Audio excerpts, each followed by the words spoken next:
فخلف من بعدهم خلف أضاعوا الصلاة واتبعوا الشهوات فسوف يلقون غيا। এই দুনিয়াতে যারা দুটো অপরাধ করবে আল্লাহ বলছেন আমি তাকে শুধু জাহান্নামে নিক্ষেপ করব না, জাহান্নামের গর্তের মধ্যে আমি তাকে নিক্ষেপ করব, জাহান্নামের গর্তের মধ্যে আমি তাকে ঢুকায়া ছাড়ব। কত বড় অপরাধ এটা! এর মধ্যে এক নম্বর হলো খালফুন আদাউস সালাহ, যারা নামাজটাকে নষ্ট করে ফেলবে, ওয়াত্তাবাউস শাহাওয়াত, যারা নফসের দাসত্ব করবে। এই দুইটা ভুল যাদের জীবনে হবে আল্লাহ রাব্বুল আলামিন শুধু জাহান্নাম দিবেন না, জাহান্নামের গর্তের মধ্যে ঢুকাবেন। গাই নামক গর্ত, এখানে গাই নামক গর্তের কথা এসেছে। গাই নামক গর্তটা এত ভয়ঙ্কর যে জাহান্নাম পর্যন্ত, এই গাই নামক গর্তের নাম শুনলে জাহান্নাম পর্যন্ত ভয় পায়। যেরকম নাউযুবিল্লাহ। দুনিয়ার জেলখানার মধ্যেও কিন্তু সেল আছে। জেলের মধ্যে কি আছে?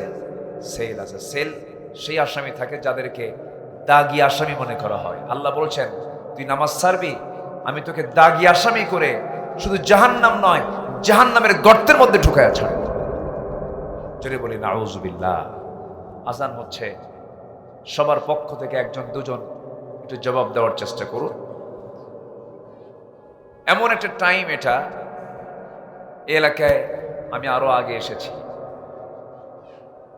একটু রাতের প্রচলন বেশি। আমাদের চেয়ারম্যান মহোদয় এই কথাটা বলে ফেলেছেন যে এলাকায় যেটা প্রচলন থাকে, কিন্তু আমার জীবনে আমি দেখেছি রাতের চাইতে দিনের মাহফিল লোক আমি বেশি পাই। এই মাহফিলটা যদি জাস্ট যমুনার একটু ওপারে যদি হতো, গতকালকেও আমার দিনের বেলা মাহফিল ছিল, তো ওই মাহফিলগুলোতে দেখা যায় যে কিছু কিছু মাহফিলে লাখখানেক মানুষও দেখা যায়, হাজার হাজার মানুষের ঢল নামে একটা প্রচলন থাকে। তো এই এলাকায় আবার রাতের প্রচলনটা বেশি। এই এলাকায় রাত 10টার দিকে লোক হয় বেশি, আর কিছু কিছু এলাকায় রাত 9টার মধ্যে মাহফিলই শেষ। এটা একটা এলাকার কালচার থাকে। তো আমরা ধীরে ধীরে আমরা চেষ্টা করব মাহফিলগুলোকে দিনের দিকে নিয়ে আসলে ভালো হয়। এই যে আপনি শুনছেন প্রত্যেকের একটা অ্যাটেনশন থাকে, রাত 10টার পরে কোনো অ্যাটেনশন থাকে না। রাত 10টার পরে হয় আলোচনা নয় আলোচনা। কি হয়? কারণ ঘুম তো, ক্লান্তি তো হয় না, সেই সময় সেই পরিবেশটা থাকে না। কিন্তু আমার দেশে এই ট্র্যাডিশনটা ম্যাক্সিমাম জায়গায় এই ট্র্যাডিশনটাই আছে। তো তাহলে আমি কিন্তু সমাজের কিছু রোগ একটু ধরার চেষ্টা করেছি। টের পাইছেন কিনা আপনারা জানি না। আমাদের যে রোগগুলো, আমরা যখন ডাক্তারের শরণাপন্ন হই, ডাক্তার তখন আগে দেখে এর মধ্যে রোগগুলো কি কি আছে, সমস্যাগুলো কি কি আছে। তো সমাজের রোগগুলো ধরার দায়িত্ব আমাদের আছে না নাই বলেন তো? আছে। এই নামাজটা কিন্তু নাই। যুবকরা, তোমরা যেমন 16 বছরের মধ্যে কেউ পারেনি, অনেক চেষ্টা করেছে। এদেশে খানকা দরবার কম নাই, আলেম ওলামা কম নাই। 4.5 লক্ষ মসজিদের দেশ বাংলাদেশ, লক্ষ লক্ষ হাফেজের দেশ বাংলাদেশ। এত সংখ্যক আলেম পৃথিবীর অনেক দেশেই নাই। খানকা থাকলো, মাদ্রাসা থাকলো, মসজিদ থাকলো, দরবার থাকলো, এত কিছু থাকার পরেও এই 16টা বছর কেউ কিন্তু রাজপথ সেই পরিমাণ কাঁপাতে পারেনি যে পরিমাণ রাজপথে জীবন দেওয়ার মানসিকতা নিয়ে আমার আপনার সন্তানরা রাস্তায় নেমেছিল। আসতে বলেন যে কি ঠিক কিনা? তারা বিজয় ছিনিয়ে এনেছে। বিজয়টা দিয়েছেন মূলত কে? কে দিয়েছেন? যুবকদের, ওই ছাত্রদের দিল থেকে ভয় দূর করে দিয়েছেন তিনি কে?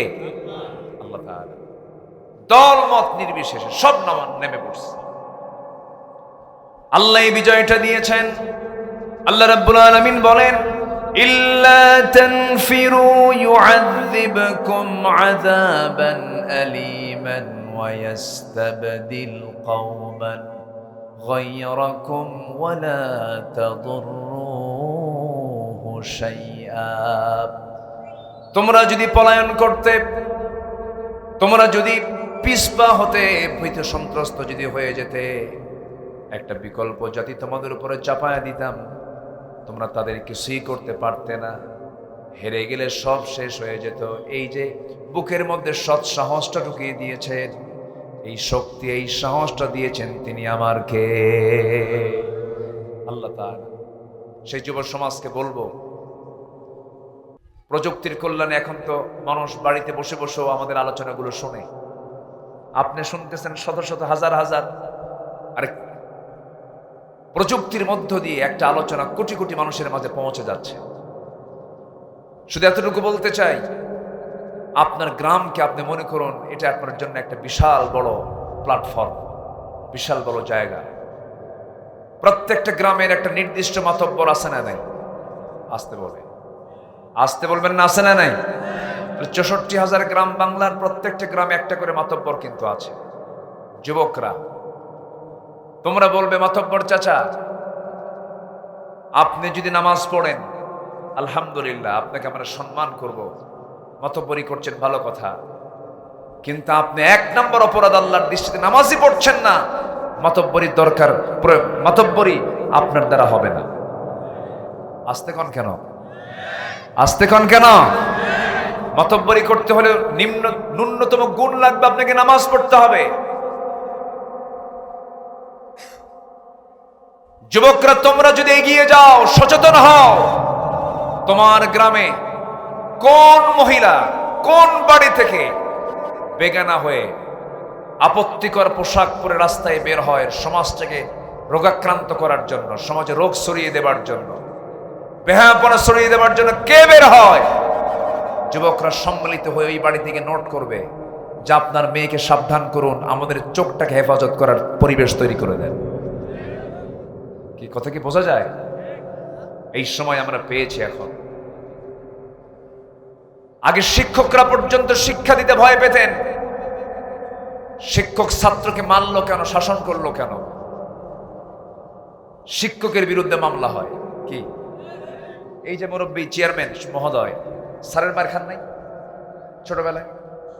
কি মারটা দিছে আগে স্যারেরা, সেই মারগুলো তাদের কাছে বরকত মনে হয়েছে। এখন শিক্ষক ছাত্রকে মারে না ছাত্র শিক্ষককে মারে?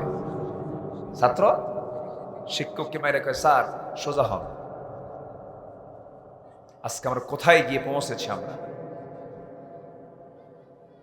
সেই শাসন নামক জিনিসটা আজকে উঠে গেছে। এই জন্য শিক্ষক শিক্ষকের জায়গায়, ছাত্র ছাত্রের জায়গায়, মুরব্বী মুরব্বীর জায়গা থেকে, গ্রাম থেকে আমাদের এই আন্দোলন গড়ে তোলার দরকার আছে না নাই? আমি দেখতে চাই বুড়িহাটি গ্রাম হবে বেনামাজি মুক্ত একটা গ্রাম। আল্লাহ কবুল করুন, আরো জোরে আমিন। আমি আলোচনা ওঠার পরপরই কিছুক্ষণ পর আজান দিল। আমি এসেছি বহু আগে, ভাবলাম আমি কি দেরি করলাম নাকি। আমি চেয়েছিলাম 2টা থেকে 2:30টার মধ্যে মঞ্চে উঠতে, কিন্তু আসতে একটু বিলম্ব হয়েছে। এই জন্য আমিও একটু বিলম্বই আপনাদের কারণে একটু উঠলাম। তো নামাজ আজকে আমরা হয়তো 4টায় নামাজ আশপাশে হয়, এই নামাজটাকে যদি আমরা এক্সটেন্ড করে একটু যদি 10, 15, 20 মিনিট যদি একটু পিছায়া দেই, ফতুয়াবাজি হবে না তো? আমার দেশে কিন্তু ফতুয়াবাজির অভাব নাই। কিন্তু কেমন বক্তা নিয়ে আসছিলেন, নামাজ বাদ দিয়ে ওয়াজ করে গেছে, কোনো বরকত হবে? এরকম বলার লোকও কিন্তু আছে। আসতে বলবেন না, আছে না নাই? আচ্ছা, বক্তা চায় হাল তারা বোঝে না, অনেক সময় এরকম জাতীয় মন্তব্য করে ফেলে। সম্মানিত ভাইয়েরা, আমরা যদি এই আসরটা এখন ভেঙে ফেলি, নামাজের জন্য যদি সুযোগ দেওয়া হয়, আমাদের দেশে মাহফিলের যে শ্রোতা আসে, সেই শ্রোতার মধ্যে নামাজি বেশি শ্রোতা না বেনামাজি শ্রোতা বেশি? হ্যাঁ, বেনামাজি শ্রোতাও বেনামাজি। ওয়াজ শুনতে খুব মজা পায়, হুজুর ওয়াজ শোনান, কিন্তু অজুর পানি ঠান্ডা, অজু করতাম না, নামাজ পড়তাম। হয়তো এখানে যারা আসছেন, আমার কাছে মনে হচ্ছে প্রত্যেকের চেহারার মধ্যে নামাজের গন্ধ পাচ্ছি। আলহামদুলিল্লাহ বলে, জোরে বলি আলহামদুলিল্লাহ। বহু জায়গায় আছে নামাজের, জি জি জি, হ্যাঁ ইনশাআল্লাহ। তার পাশে যারা আজান শুনেছেন, নামাজটাকে আমরা একটু ডিলে করব। আমাদের নামাজটা আমরা আজকে এখানে পড়ব, একটু একটু জোরে বলি ইনশাআল্লাহ। আচ্ছা, এই উম্মতের জন্য শুধু মসজিদ নামাজের জায়গা না, গোটা জমিন নামাজের জায়গা?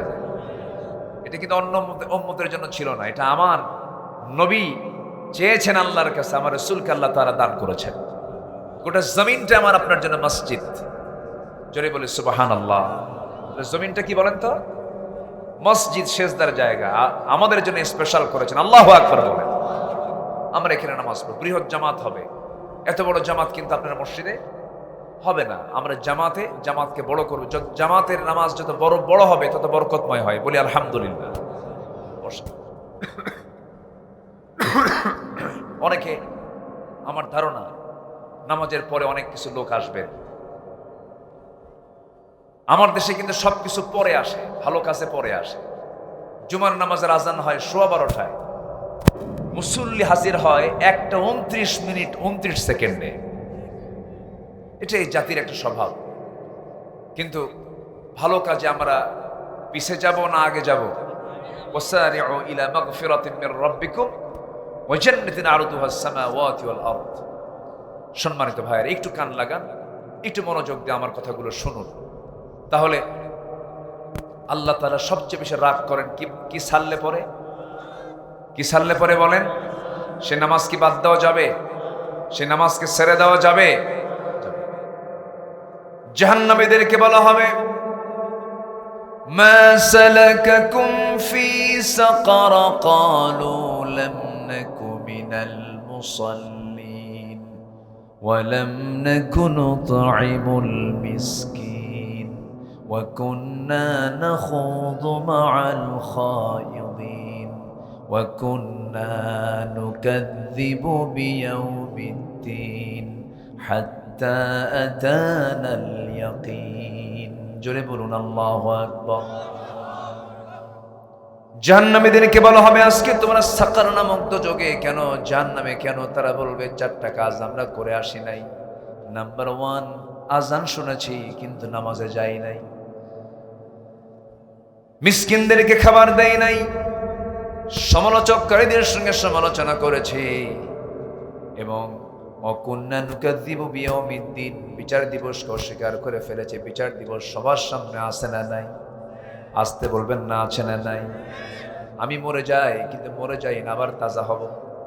কি আবার তাজা হব না? আমার কি আসলে কি মরণ আছে? না। আমি দুনিয়া থেকে বিদায় নিয়ে নিলাম, এই অধ্যায়টা আমার আপনার জন্য শেষ হয়ে গেল, কিন্তু নতুন জীবন শুরু হয়ে গেল।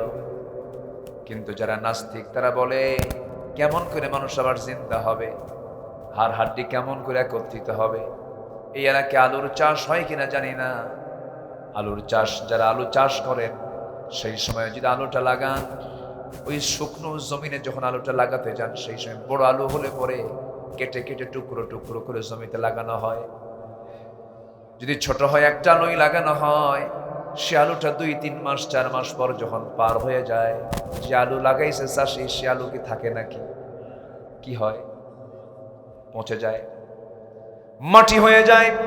কিন্তু সে আলু থেকে আল্লাহ রাব্বুল আলামিন 2টা 3টা 4টা 5টা 6টা 7টা করে আলু, ওই ছোট্ট আলু থেকে আল্লাহ রাব্বুল আলামিন পয়দা করে দেন। আমার আপনার চোখের সামনে এত বড় বাস্তবতা থাকার পরেও যে আল্লাহ রাব্বুল আলামিন একটা আলু জমিনে রাখার পরে সেটাকে পচায়া গলায়া দিয়া মাটি বানায়া যদি হুবহু ওই রকম 7টা 8টা আলু যদি বানাতে পারেন, সেই মহান রাব্বুল আলামিন আমাকে মাটির সঙ্গে মিশায়া দিয়া আমাকে আবার জিন্দা করতে পারেন না? আসতে বলবেন না, পারেন না? পারেন। এই বিশ্বাস যার যত গভীর, তার ঈমান তত মজবুত। পরকালের ভয় ছাড়া মানুষকে হাজারো প্রশাসনের ভয় দেখিয়ে কখনো ভালো রাখা যাবে না। খায়রুল কুরুনি করনি, রাসূল ইবনে বলেননি আমার যুগ হলো সবচেয়ে শ্রেষ্ঠ যুগ। কেন বলেছেন? সেই যুগের মানুষগুলো সব আখিরাতকে ভয় করে চলেছে। আখিরাতের বিশ্বাস তাদের গাঢ় থাকার কারণে সেই যুগটা হয়ে গেছে শ্রেষ্ঠ যুগ। জোরে বলি আল্লাহু আকবার। সম্মানিত ভাইয়েরা, রহমতে আসার, আল্লাহর রহমত প্রাপ্ত বান্দা হওয়ার 1 নম্বর দিক হচ্ছে, আমার দেশে সবচেয়ে বড় সংকট যেটা, সেটা হলো নামাজ আমাকে আপনাকে পড়তে হবে। জোরে বলি ইনশাআল্লাহ। আমার গ্রামকে আমরা টার্গেট করব। পৃথিবীকে গড়তে হলে আগে নিজকে গড়তে হবে। আল্লাহ নিজে ওয়াদা করছেন, খেলাফতি তোমার হাতে আমি আল্লাহ নিজে দিয়ে দেব। ওয়াদাল্লাহুল্লাযীনা আমানু মিনকুম ওয়া আমিলুস সলিহাত। ঈমান আনো, নেক আমলগুলো করো, খেলাফতির দায়িত্ব আমার তোমার হাতে তুলে দেওয়া। কত দামি কথা! তাহলে আমাদের সেই যোগ্যতা আসে নাই বলেই আল্লাহ আমাদের হাতে তুলে দিচ্ছেন না। সম্মানিত ভাইয়েরা, তাহলে আমরা কি আল্লাহর লানত প্রাপ্ত হতে চাই না রহমত প্রাপ্ত হতে চাই? রহমত প্রাপ্ত যদি হতে চাই, লানতের কোনো কাজ করা যাবে না।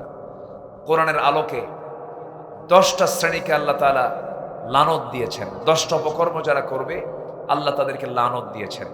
এই 10টা অপকর্ম থেকে যদি আমরা নিজেকে বাঁচাতে পারি, আমরা রহমতের ধন্য, আল্লাহর রহমত প্রাপ্ত হয়ে রহমতে ধন্য হয়ে আমরা জান্নাতের বাসিন্দা হতে পারব। 10টা অপকর্ম বলি, আগ্রহ আছে? শুনতে রাজি আছেন? জোরে বলি ইনশাআল্লাহ। কোরআনের আলো কি বলবো, কোরআনের বাইরে কোনো কথা আমি আমার এই 25-26 বছরে আমি চেষ্টা করেছি যতটুকু পারা যায় কোরআনকে সামনে রেখে। আমাকে যারা শোনেন, আমাকে যারা নিয়মিত ফলো করেন, আমার আলোচনাগুলো যারা ভার্চুয়ালি শোনেন যারা, আমি চেষ্টা করেছি আমার জীবনে আয়াত ছাড়া, রেফারেন্স ছাড়া, অসার, অপ্রাসঙ্গিক, অযৌক্তিক কোনো কথা না বলা। হয়তো মিসিং কিছু হতে পারে, মানুষ তো ভুল করতে পারে, কিন্তু আমার অজানায় এটা হতে পারে। কিন্তু আমি চেষ্টা করেছি, কারণ এই জায়গায় বসে কথা বলতে নিলে অবশ্যই এটার জবাবদিহিতা একদিন আল্লাহর কাছে আসে না নাই? আসতে বলবেন না, আছে না নাই? দুঃখজনক হলো সত্য, বিগত 16 বছর আমার দেশে কিছু অসার, কিছু অযোগ্য, অসভ্য, কিছু বেয়াদব এই মঞ্চকে কলঙ্কিত করেছে। মঞ্চে উঠে নাচানাচি করেছে, জিকিরের নামে তামাশা করেছে। কথা কি বুঝতেছেন আপনারা?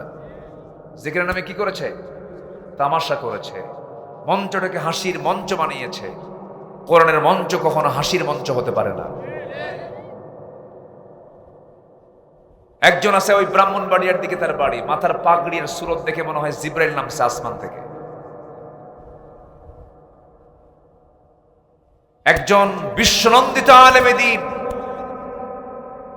আল্লামা সৈয়দ কামাল উদ্দিন জাফরি হাফিজাহুল্লাহর মতো মানুষ, যিনি রাবেতা আলমের, যিনি ওয়ামির, যিনি মসজিদে হারামাইনের, যিনি জামিয়া ইসলামে মদিনার প্রত্যেকটা কমিটির একজন অন্যতম সদস্য, যিনি এত বড় একজন আন্তর্জাতিক ব্যক্তিত্ব, তার বিরুদ্ধে ওই কি বলবো আমি, ওটা কি, ওই যে কি বলে ব্রাহ্মণবাড়িয়া বাড়ি, সে তার বিরুদ্ধে কথা বলে।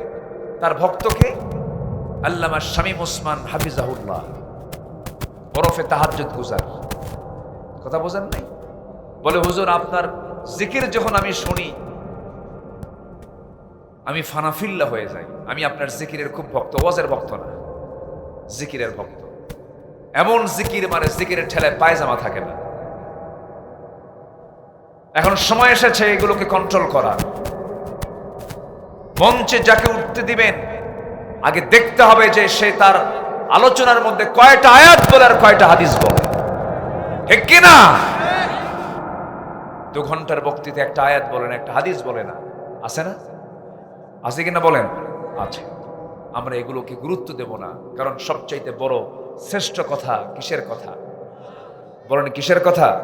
কোরআনের কথা। আসুন দেখেন আল্লাহ তাআলা কাদের কাদের লানত করছেন। যাদের যাদের লানত করছেন সেই লানতের কাজগুলো আমরা ছেড়ে দিলেই আমরা আল্লাহর রহমত পেয়ে যাব। নামাজ পড়লে আমরা আল্লাহর রহমত পেয়ে যাব। এখন আসুন কোরআন কি বলছে। আল্লাহর লানত পড়বে কাদের উপরে? মোটামুটি 10টা শ্রেণীর উপর আল্লাহর লানত পড়ে যায়। নাম্বার 1 হলো জমিনে যারা বিপর্যয় সৃষ্টি করবে, জমিনে যারা ফিতনা ফাসাদ সৃষ্টি করবে এবং যারা আত্মীয়তার বন্ধন ছিন্ন করবে, এটা 1 নাম্বার। যদিও 2টা বিষয় আমি 1 নাম্বার ধরলাম, একের ক একের খ।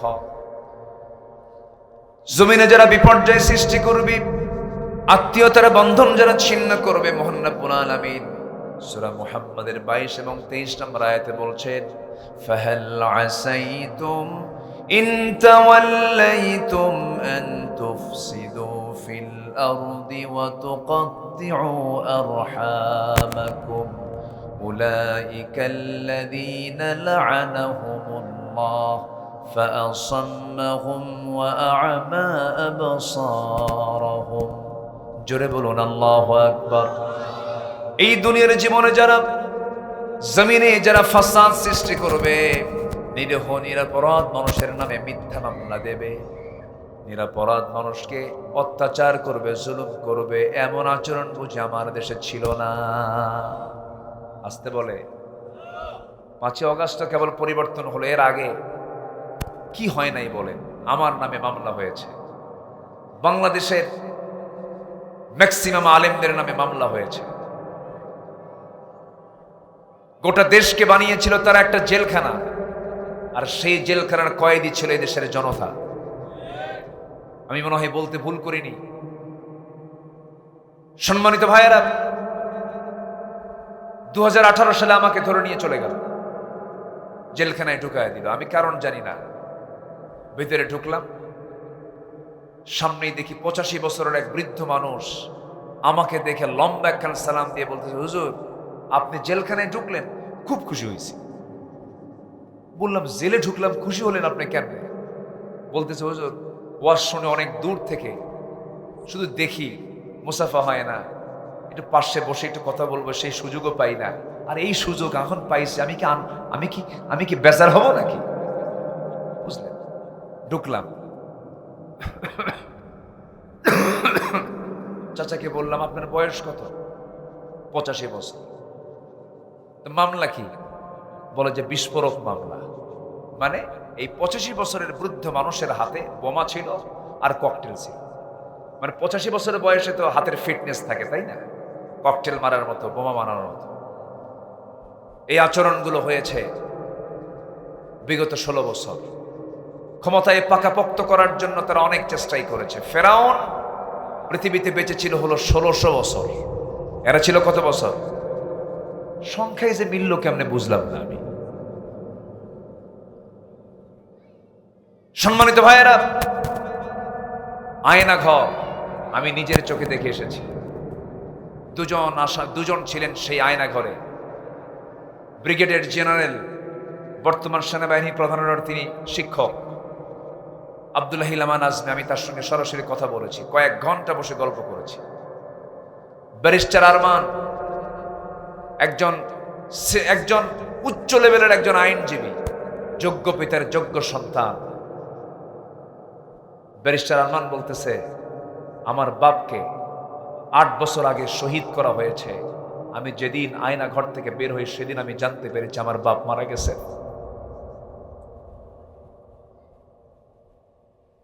আমান আজমি বললেন, আমি 8 বছরে আয়না ঘরে ছিলাম, আকাশের এই নিয়ামত সূর্যের চেহারা আমি দেখতে পাইনি।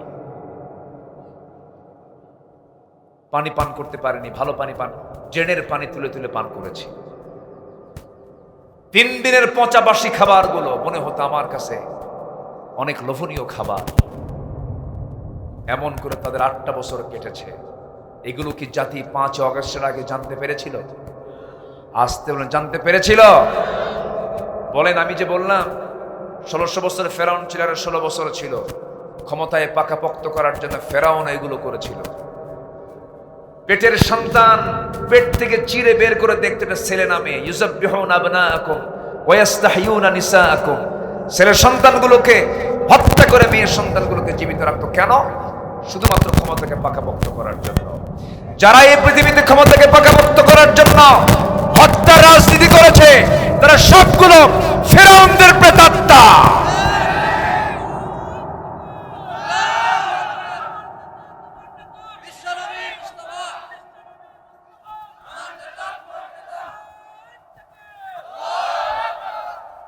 সম্মানিত ভাইয়েরা, সম্মানিত বন্ধুগণ, এই বিপর্যয় যারা সৃষ্টি করবে, ফিতনা যারা সৃষ্টি করবে, আল্লাহ নিজে বলছেন ওই জাতির উপর, ওই ব্যক্তির উপর আমার লানত। কার কথা? লানত কি পড়ে নাই? আজ থেকে লানত কি পড়ে নাই?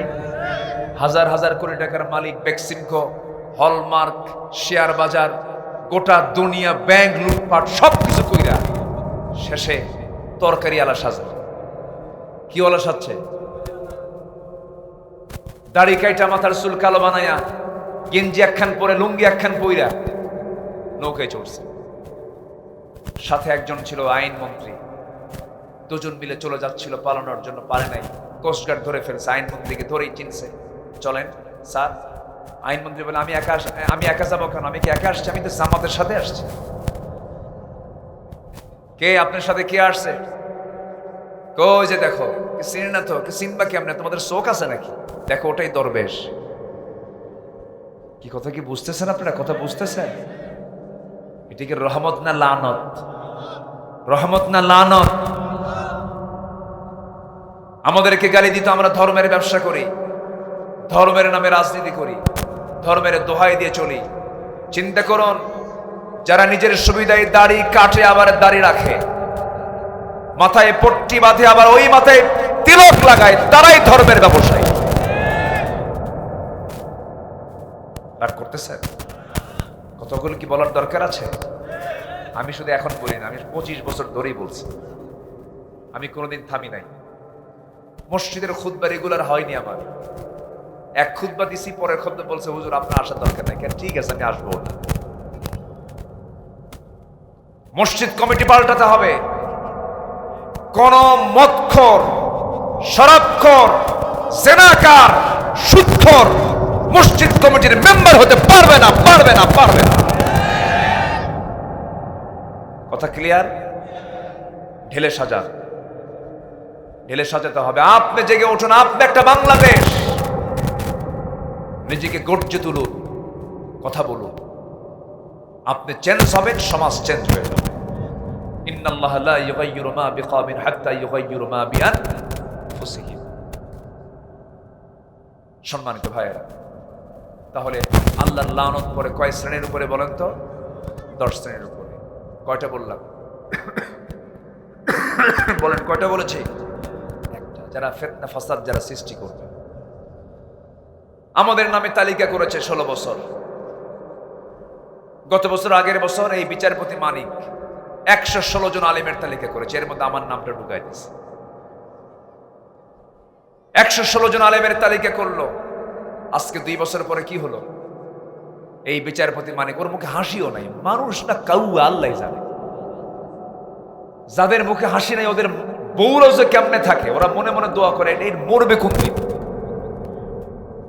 এই বিচারপতি মানিক বেয়াদব, ওর মধ্যে কোনো শালীনতা নাই।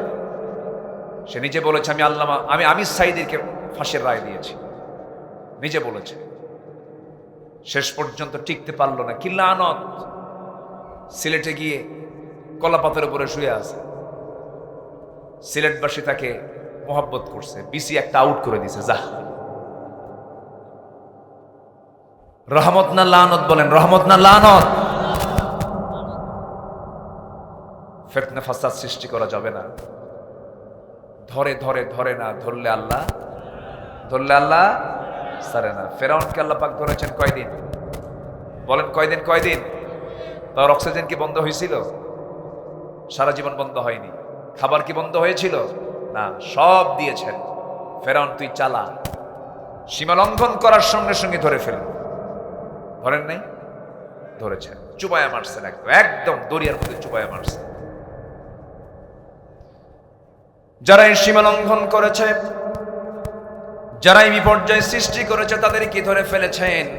এবং সাথে আরেকটা কথা বলে এখানে আল্লাহ তাআলা আরেকটা বিষয় তুলে ধরেছেন, অতুকাত্তিউ আরহামাকুম। যারা আত্মীয়তার বন্ধন ছিন্ন করবে, নিজের বোনের সঙ্গে সম্পর্ক না রেখে ধর্মীয় বোন বানাবে, ধর্মের বোন বানাবে।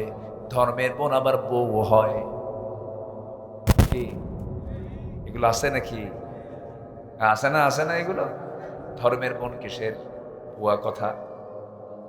দ্বীনি বোন হতে পারে, কিন্তু পর্দার নিয়ম রক্ষা করতে হবে। দেখেন, যদিও আমার নবীর স্ত্রী, আমার নবীর যে স্ত্রীরা ছিলেন আমাদের জন্য মা উম্মাহাতুল মুমিনিন, কিন্তু পর্দা ছিল কিনা বলেন? পর্দা ছিল। নবীর স্ত্রীকে বিয়ে করা হারাম, এরপরও পর্দার বিধানটা কার্যকর ছিল। রাসূল পর্দার ব্যাপারে খুব কঠোর ছিলেন। যে জাতি পর্দার দিক থেকে, নামাজের দিক থেকে যারা যত্নবান হবে, সেই জাতি পৃথিবীর সবচেয়ে সুসভ্য জাতি। যেরকম সুবহানাল্লাহ। আমার ভাইয়েরা, একটু কান লাগান, আর কয়েকটা মিনিটে আমি শেষ করে ফেলবো। আত্মীয়তার বন্ধন যারা ছিন্ন করে, নিজের বোনের সঙ্গে সম্পর্ক রাখে না কেন, বোনকে সম্পত্তি ভাগ দিয়ে দিতে হবে। বাপ মারা গেছে, ছেলে পাবে 10 বিঘা, মেয়ে পাবে 5 বিঘা। এই 5 বিঘা জমি দেয় না এমন ভাই মনে হয় টাঙ্গাইলে নাই? আছে? চেয়ারম্যান সাহেব ভালো জানবেন। হ্যাঁ, বহুত বিচার করার লাগে। আমি কিন্তু চেয়ারম্যান সাহেবকে খুব ভালো লাগছে আমার কথাগুলো, কিন্তু একটা জিনিস আমার একটু দাবি আছে, সেটা হলো দাঁড়িয়ে রাখতে হবে। আপনারা কি মনে করেন বলেন? রাখতে হবে। আমরা আজকে এই মাহফিল থেকে এই সিদ্ধান্ত নিতে চাই, আমরা তার জন্য দোয়া করব। আজকের পরের দিন থেকে আমরা তার আর দাড়িতে যেন কোনো ব্লেড ইউজ না হয়। আল্লাহ কবুল করুন। আরো জোরে আমিন, আরো জোরে আমিন। এমনি তো নূর, তখন আলা নূর হয়ে যাবে। আল্লাহ কবুল করুন। কষ্ট পেলেন না তো আপনি? আচ্ছা, জি, আলহামদুলিল্লাহ। আমি কিন্তু খুব দরদ রেখে বলেছি, খুব দরদ নিয়ে বলেছি। আমার রাসূলের এটা সুন্নাহ ছিল, এবং দাড়ির ব্যাপারে গোটা পৃথিবীর সমস্ত উলামা একমত, দাড়ি রাখাটা হচ্ছে ওয়াজিব। দাড়ি রাখাটা কি বলেন তো? ওয়াজিব। তো ওয়াজিব যেটা, সেটা ফরজের কাছাকাছি চলে যায়। খুব গুরুত্বপূর্ণ, এটা গুরুত্বপূর্ণ একটা বিষয়। তবে দাড়ি আছে, নামাজ নাই, এটা কিন্তু আরেক বেকায়দা। কিছু লোক আছে আবার দাড়ি রাখে কিন্তু ইমানই নাই। আছে না নাই বলেন তো? আছে। এটাও হওয়া যাবে। সম্মানিত ভাইয়েরা, বোনকে সম্পত্তি না দিয়া তালবাহানা করে, সম্পর্ক রাখে না। আবার মাঝে মাঝে কিছু ভাই আছে খুব চালাকি করে, বোনকে বাড়িতে বছরে 3-4 বার করে নিয়ে আসে। টাঙ্গাইলের চমচম, চমচমই তো, চমচম কোথাকার? টাঙ্গাইলের চমচম, কুমিল্লার রসমালাই, বগুড়ার দই, নাটোরের কাঁচাগোল্লা, যশোরের খই, সবগুলো নিয়ে এসে হাজির করে বোনকে খাওয়ায় দাওয়ায় পাম্পট্টি দিয়া মেয়েদের সঙ্গে সুন্দর করে কথা বললে মেয়েরা তো দিলটা নরম গলে যায়। বোনটাকে আস্তে করে পাশে বসায় বলে, বোন, তোমাদের এত মহব্বত করি আমরা, তোমার ভাই, রাগ করি না, একটা কথা বলি কি, অংশ নিলে কিন্তু ধ্বংস হয়। দেখছেন কি ওয়াজটা দিল? এটা কি কোরআন থেকে ওয়াজ না শয়তান থেকে ওয়াজ? নাজাত পাওয়া যাবে না। তিলকা হুদুদুল্লাহ, আল্লাহ বলছেন এই মিরাসের অংশ হলো আমার সীমা, এটাকে লঙ্ঘন করবা, বোনকে মেরে দিবা, তোমার কোনো উপকার হবে না, বোনকে দিবা না। বোনের সম্পত্তি মেরে খেয়ে তুমি লক্ষ টাকার মালিক হয়ে যাবে, কিন্তু আমি আল্লাহ রাব্বুল আলামিন তোমার পেটের মধ্যে এমন একটা টিউমার দিয়ে দেব, এমন একটা ছোট্ট জিনিস ঢুকায় দেব, যা বের করার জন্য সিঙ্গাপুর যাওয়া লাগবে 2 কোটি টাকা। তোর বোন পাইতো 30 লাখ, ওটা সহ আরো 1 কোটি 1.5 কোটি টাকা বেশি দিয়া ওটা তুই বের করে আন যা। কি কথা কি বুঝতেছেন? কথা কি বুঝতেছেন? হারামের কোনো আরাম নাই।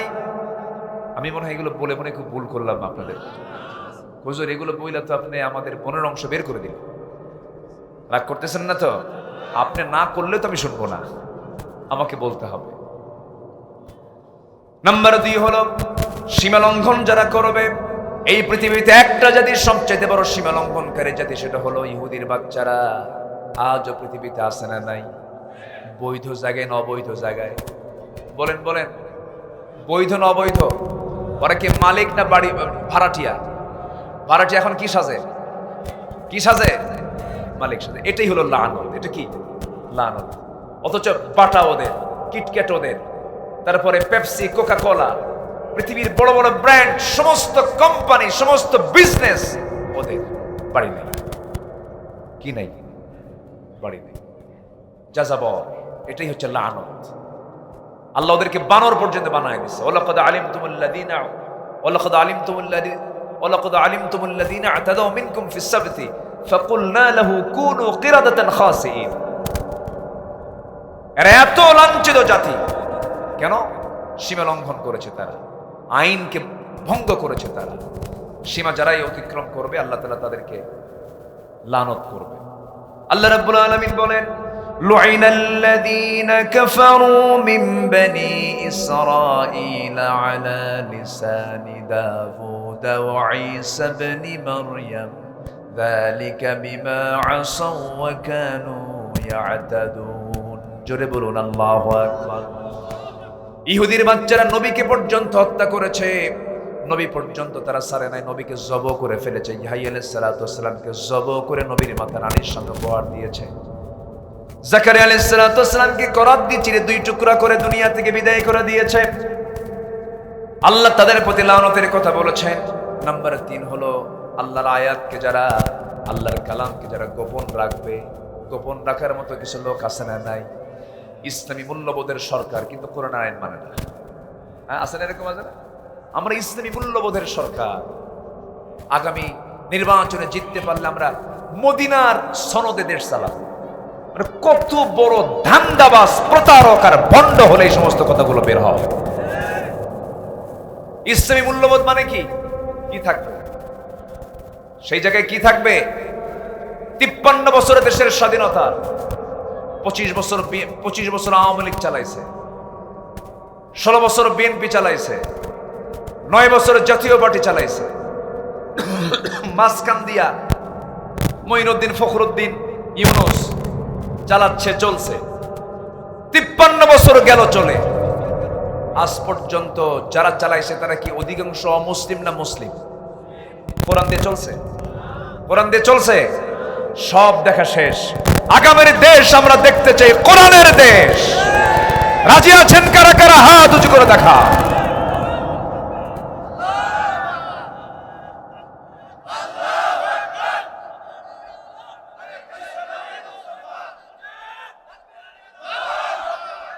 আল্লাহ কবুল করেন, জোরে বলি আমিন। দেখলাম তো সব কিছু, সবই দেখলাম আমরা।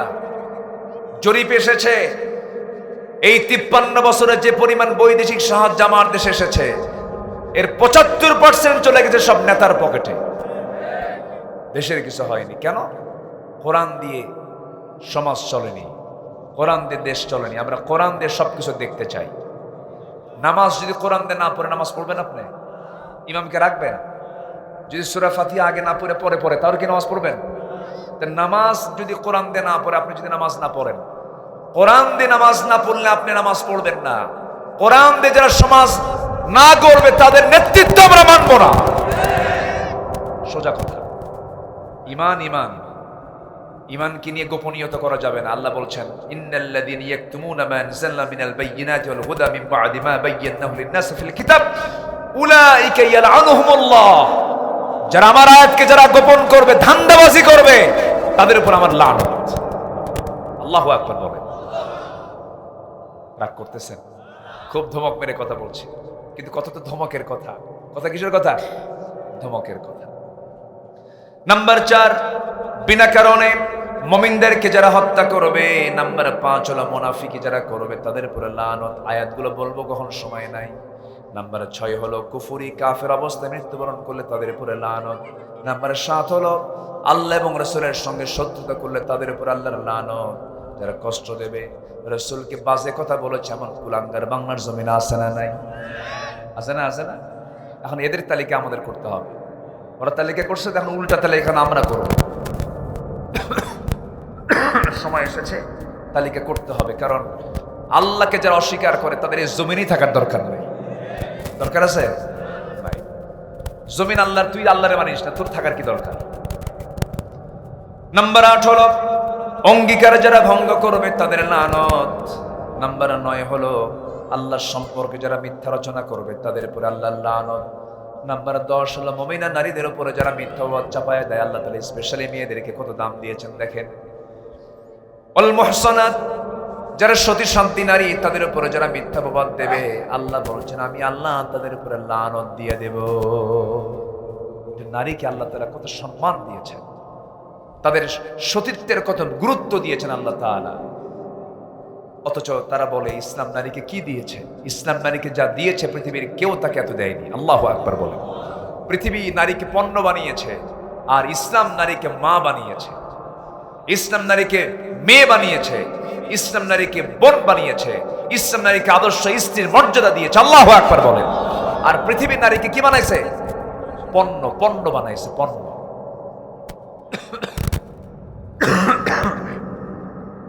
আল্লাহ তাআলা আমাদের এই 10টা অপকর্ম থেকে হেফাজত করুন।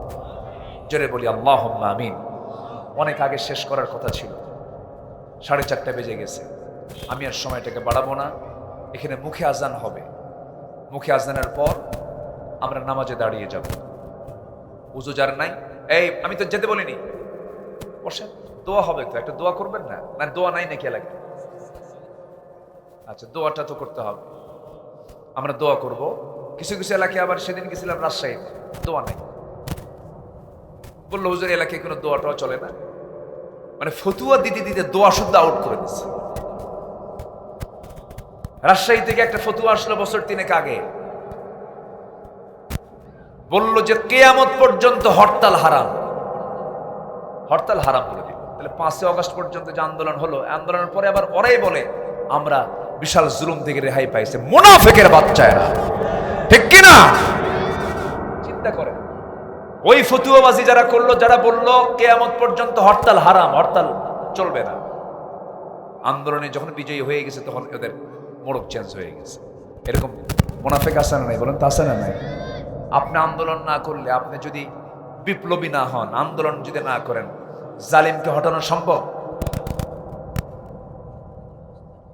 জি, সম্মানিত ভাইয়েরা, মাহফিল কমিটি, যুব সমাজ, মাহফিল তো বুড়া সমাজ করে না। কোথাও বুড়া সমাজ দেখছেন লেখা? বিরাট বুড়া সমাজ করতে আয়োজিত দেখছেন কোথাও? বুড়িহাটির যুবকরা, সমাজ কল্যাণ পরিষদ, তারা এই মাহফিলটার আয়োজন করেছে। বলি আলহামদুলিল্লাহ। এটা কি প্রথমবার নাকি? হ্যাঁ, প্রথম বার্ষিকী। আল্লাহ তুমি বরকত দিয়ে দাও, জোরে বলি আমিন।